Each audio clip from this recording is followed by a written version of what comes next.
Chapter 1 The Lecture. The infinite void is not empty. It's merely beyond observation, Zun read aloud as he fished with his stern eyes for the gaze of an attentive listener. Does anyone know why this was written? Still, no response came. He remained stationary, like a fisherman with no bait. The only things daring to make a sound was the wind and ocean waves outside. Waiting for a response, he began to stroll, circling a holographic projection he had as a reference. This was at the center of an extensive round chamber, surrounded by tiered seats where younger figures were settled. With each step taken, a loud, piercing noise echoed throughout the hall. In the darkness, they could only make out Zun's tall silhouette pacing around. The dim projection of a lone cluster of stars would sometimes shine a blue light on his feathers before going dark again. I'll repeat. The sharp sound of his claws clanking with the floor stopped. Now the only thing that could be heard again was a deep aeolian tone, the wind outside battling the black glass dome and closing them. A small opening in one of the glass panels allowed a coat hanging by the door to occasionally dance to the tunes of the air. The infinite void is not empty, it's merely beyond observation. Convinced no remark would come, he cast his gazing net outward, almost as if seeking what wasn't there. The only ones taking the bait were tiny twinkling dots from the stars.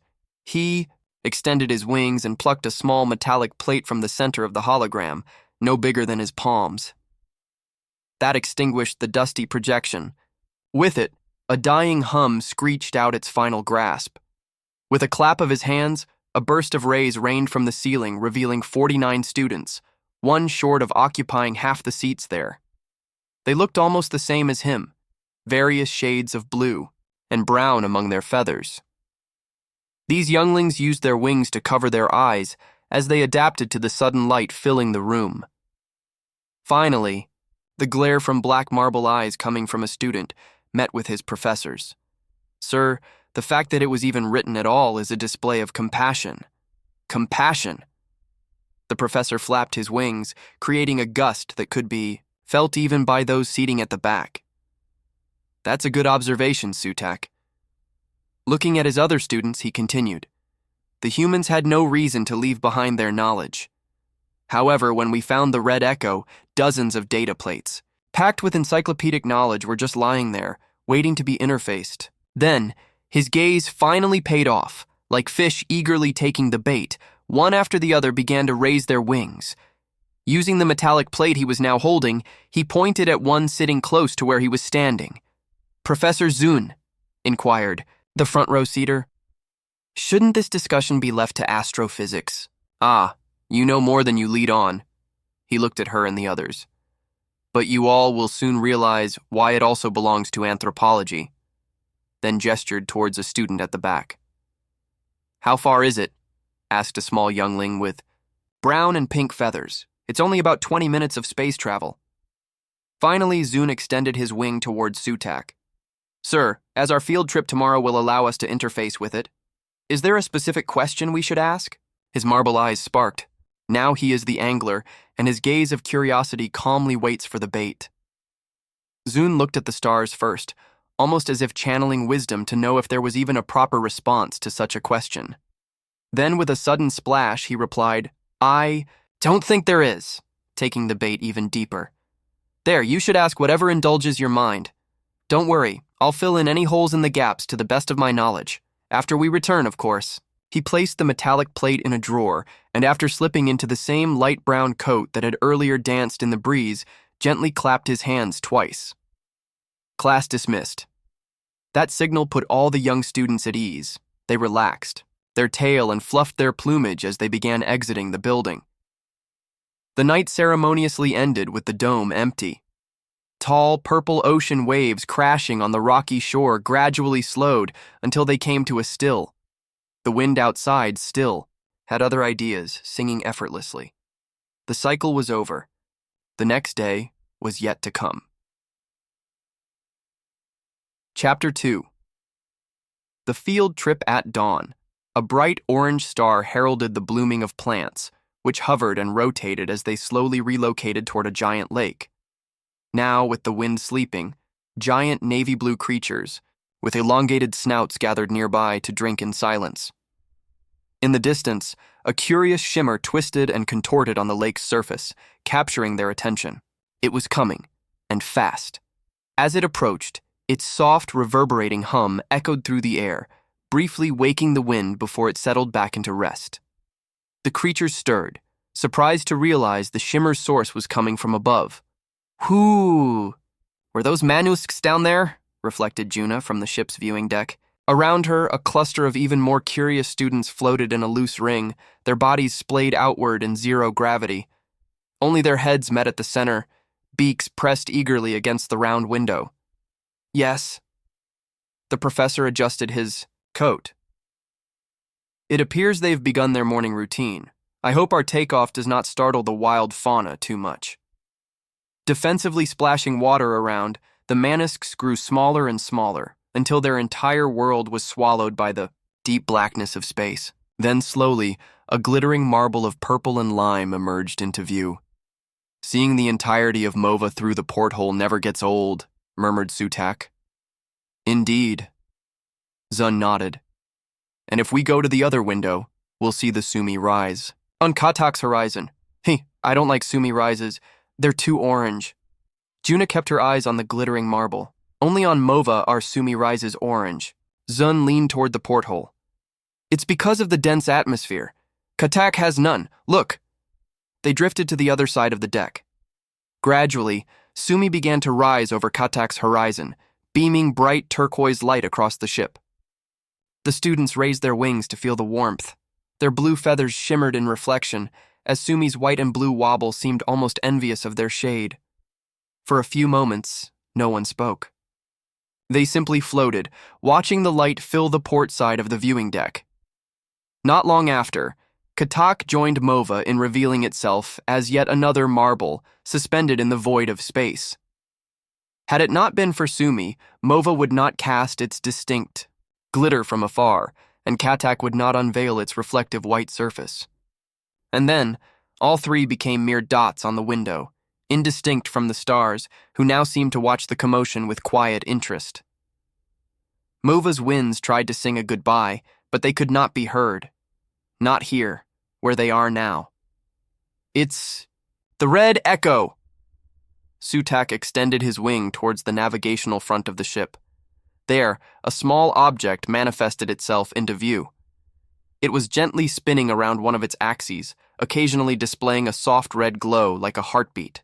As the object grew bigger and bigger, the spinning seemed to slow down until the object could be perceived as big as an aviary stadium.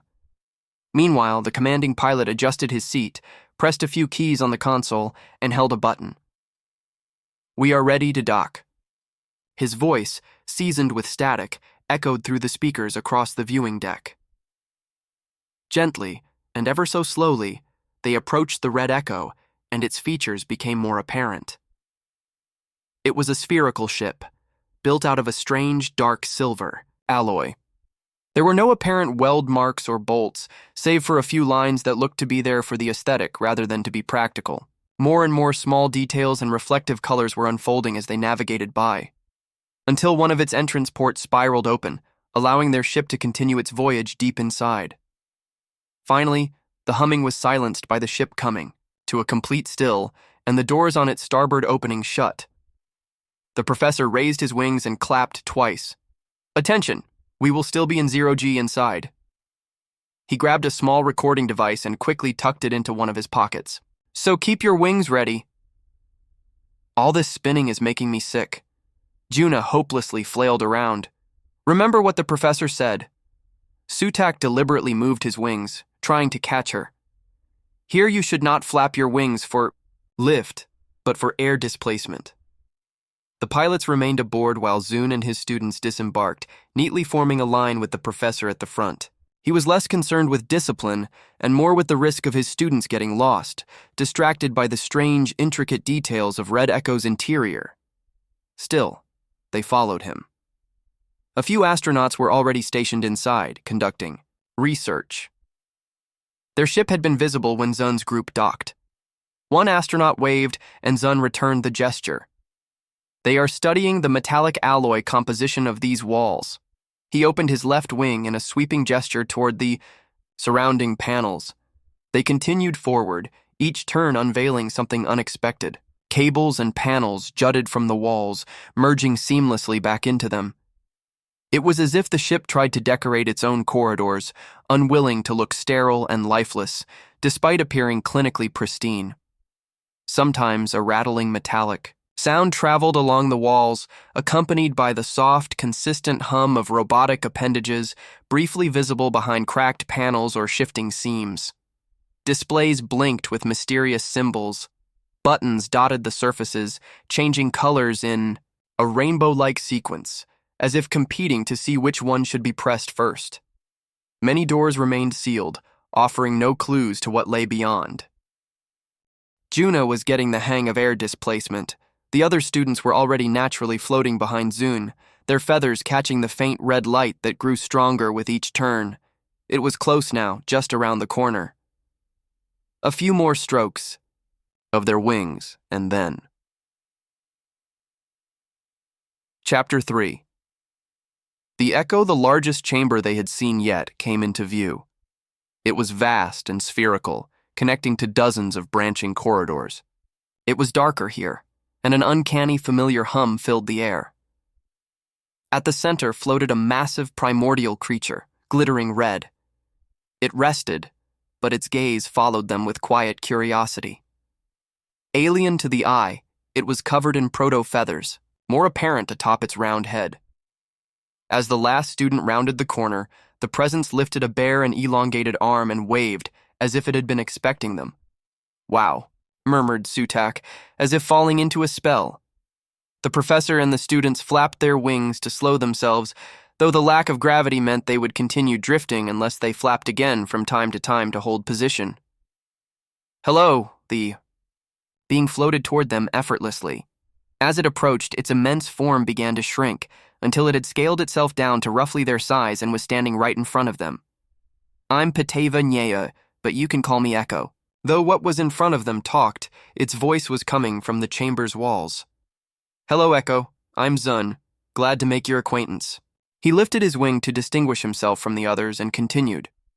"I'm a professor at the University of Jorai from MOVA. My students were granted permission to interface with you, if that is not a problem?" "Not a problem at all." The entity eagerly lifted its bare arm again, but this time raised its opposing thumb in approval. "The scientists are all the company I have to talk to lately, so this is a breath of fresh air. So what do you guys want to know?" Amidst the, Sutak lifted his wing and probed, "What are you?" The creature moved its head trying to find the source of the voice, shimmering and humming, until it noticed a raised wing. With an energetic gesture, it pointed towards its own chest. "As you all probably already know, I'm a human." "A hologram, right?" Sutak probed the entity. "Correct," it replied. "But make no mistake, even though I am a projection, I'm as alive as you are right now, just by different means." Juna, almost upside down relative to her classmates, joined the inquiry. "So where are you right now?" "All around you." The hologram looked above, admiring the chamber's walls. "I am the entirety of the red Echo vessel." "Ooh." The brown and pink feathered student swept her gaze across the chamber. She tilted her head, still curious. "Are all humans ships? Bwahaha." Echo closed its eyes. Its glitters accompanied the gesture. No. They are not ships. Humans are biological beings, just like all of you. Sorry for not being clear from the start." Another student at the back also had questions. "If you are a projection, how come I don't see any hologram plates here?" Sutak squinted his marbly eyes, peering into Echo's soul to see if a metallic plate floated inside. Different technologies. The red projection quickly flew to various walls, almost playfully, pointing at small panels too difficult to see, in the dark. "Our projecting technology relies on many different sources to compose a final image. The result is spatially realistic. That is why I can move so freely in this chamber without interference." As it journeyed back towards the group, the soft hum followed as its starry body sparked and shimmered in the dark, like a living miniature universe. In the crowd, Tiny black marbles mirrored a playful red dot jolting about, each eye locked in silent trance. So where are the humans? Another voice stood out from the crowd. Are they dead? I don't know. Echo's eyes moved up. I would like to think they are not. But it has been so long since they parted. If they survived, they will look extremely different than I do right now. What was their destination? Asked Zun, blending with the group. And now, just like the others, he was another fish hypnotized by the angler's bait. Rome 2, also known as UGC 2885. It's a galaxy. What's a galaxy? Sutak produced a small device from the pocket of his jacket and interfaced with it briefly. The device remained dim. It too did not know what a galaxy was. A galaxy is what UFOs call the universe. The human quickly transformed into a lone cluster of stars to explain. This is a galaxy. That's the universe, Zun quickly noted. Are you implying there are more universes, or as you put, galaxies? Precisely. The cluster of stars hummed softly, its tiny depicted stars sparkling with joy. You stand in a galaxy born from two long-dead giant lovers. Attracted to each other, they danced until they gave birth to the place you are right now. Milk Dromeda. The red cluster of stars then parted into two smaller clusters, spiraling around their own center points. Echo's voice continued to lecture. That smaller one is the Milky Way, the other one is the Andromeda. Both were barred spiral galaxies. Each flashed as their names were mentioned, as if marking their attendance in the class roll call. Humans lived in the Milky Way. That's also where I was built. Andromeda was our mysterious neighbor. Both galaxies collided eons ago. The resulting merge became the Milk Dromeda. Fascinating. The professor produced his recording device. And by that I mean you are, though everything you have said so far is worthy of awe just the same. Tell us, Echo, why are you telling us all this? Is it simply because we asked? A rattling metallic sound echoed in one of the distant corridors. The students leaned in closer, eyes open wide. Zun felt the response coming the way a fisherman senses the size of the fish from its tug. I'm telling you all of this because I want to. The red milk dromeda folded back into a human figure. I've been waiting to speak to Etheria for a long time, watching from afar. I knew someday you would find me, like forgotten treasure at the bottom of the sea. And that, Zun flapped his wings instinctively, is why all this also belongs to anthropology, he finished. Then flapped again to steady himself, regaining his relative stillness. The students exchanged glances. They knew they had just unearthed a treasure, and a vast one at that. How old are you? Juna asked, as if turning the key to unlock it. Oh, 100 billion years old. The red figure drifted backward, reclining sideways on an invisible mattress. I've wandered this galaxy for longer than most stars have lived. You thought you were alone in this universe of yours. But you were, not the first to talk to me. How have you endured the dangers of space through the eons? The professor cast his fishing line. Shouldn't you be badly damaged or even gone by now? Echo floated upward, almost as if taking the bait.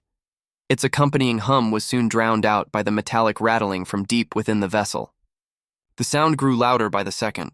The walls felt alive, micro-adjusting and reconfiguring to fit into place. Small, luminous orbs flickered to life on distant panels, casting soft, blurry glows that painted the dark chamber like scattered gems across a black ocean. The students didn't know where to look. Every part of the chamber seemed to demand their attention. The cables jiggled as if alive. Vents expelled air in steady breaths, as if Red Echo itself was exhaling. Finally, a line of small flying drones emerged from one of the corridors, marching onward towards the path the Effers came from. On their way, one drone broke formation, zipping toward a panel that had trouble reattaching to the wall. With gentle precision, nudged it back into place.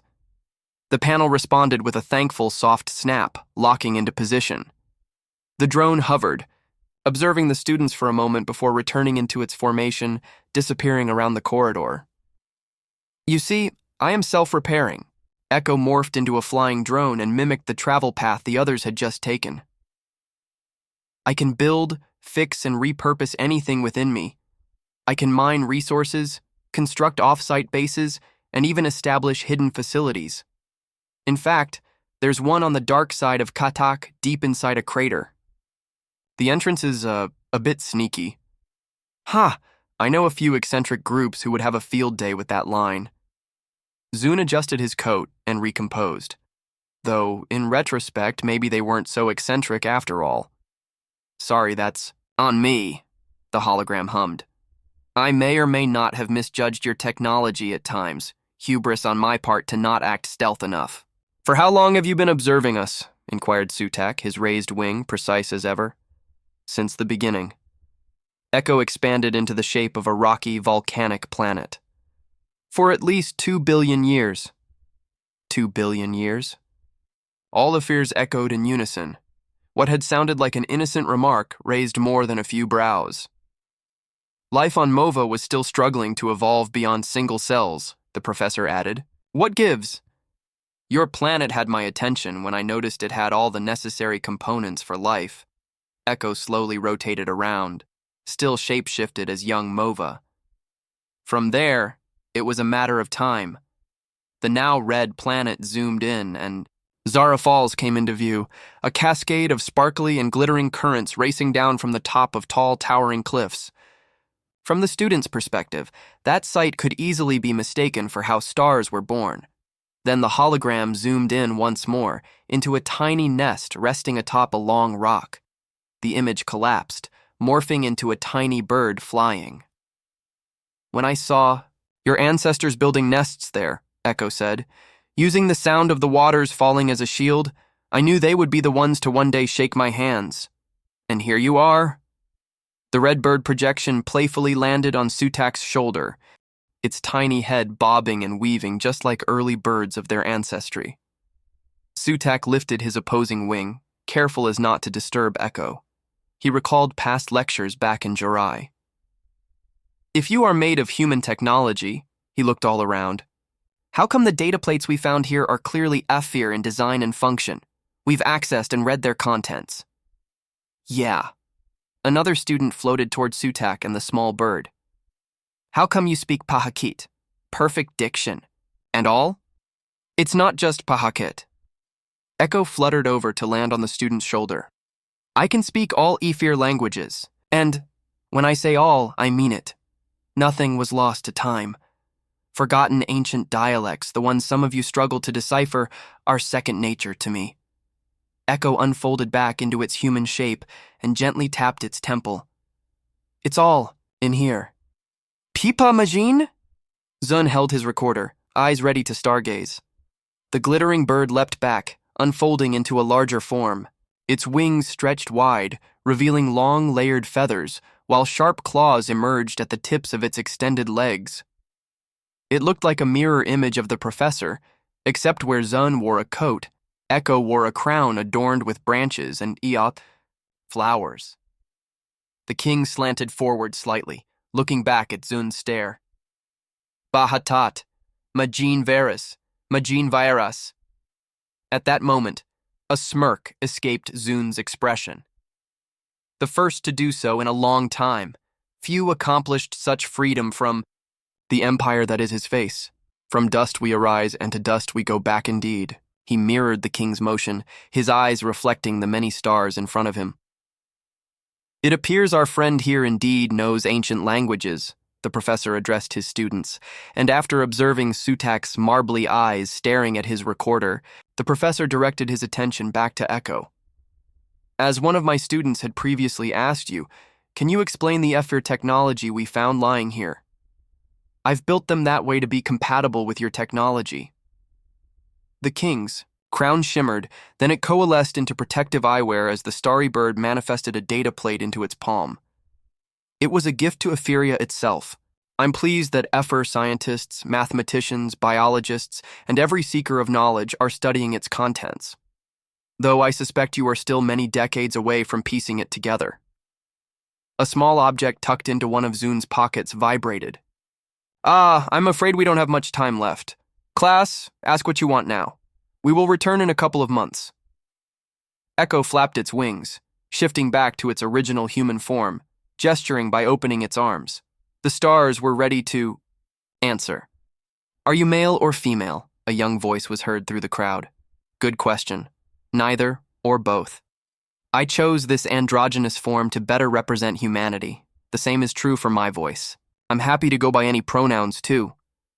Are you covered in proto-feathers? Another student asked. No. Echo looked at its arm, then extended it toward them. Proto-feathers on Earth, our mother planet, evolved into feathers similar to yours, but it also branched into a different evolutionary path. This we call hair. Were humans okay with ships being considered humans too? Asked Juna, admiring past the red entity, deeper into the chamber and its walls. They were, Echo shimmered. In fact, before departing, they were the ones who gave me the honorary title of human. Sutak pulled a note from his jacket, then addressed the stars. All data plates we found were different in their content, except for one annexed message present in all of them. In written form, it said, "The infinite void is not empty, it's merely beyond observation." Why was this repeated? The entire red echo went dark. A metallic screech echoed through the halls. Calm down, everyone. Zune raised his recorder, producing a faint light that enveloped them in a bubble amidst all the darkness. I'm sure everything will be okay. Though he tried. His voice was drowned out by his students' rising panic. Chapter 4. The red moments later, a screen showed a sign of life. Then another. One by one, lights reawakened all over, illuminating the corridors. The soft ambient hum returned to life. A tiny, sparkling red dot flickered into view, then another and another, rapidly compositing the image of Echo, who brushed the back of its head with eyes closed, smiling. Sorry about that. I rebooted myself by accident when I heard that. Question. It's been a while since I felt that particular emotion.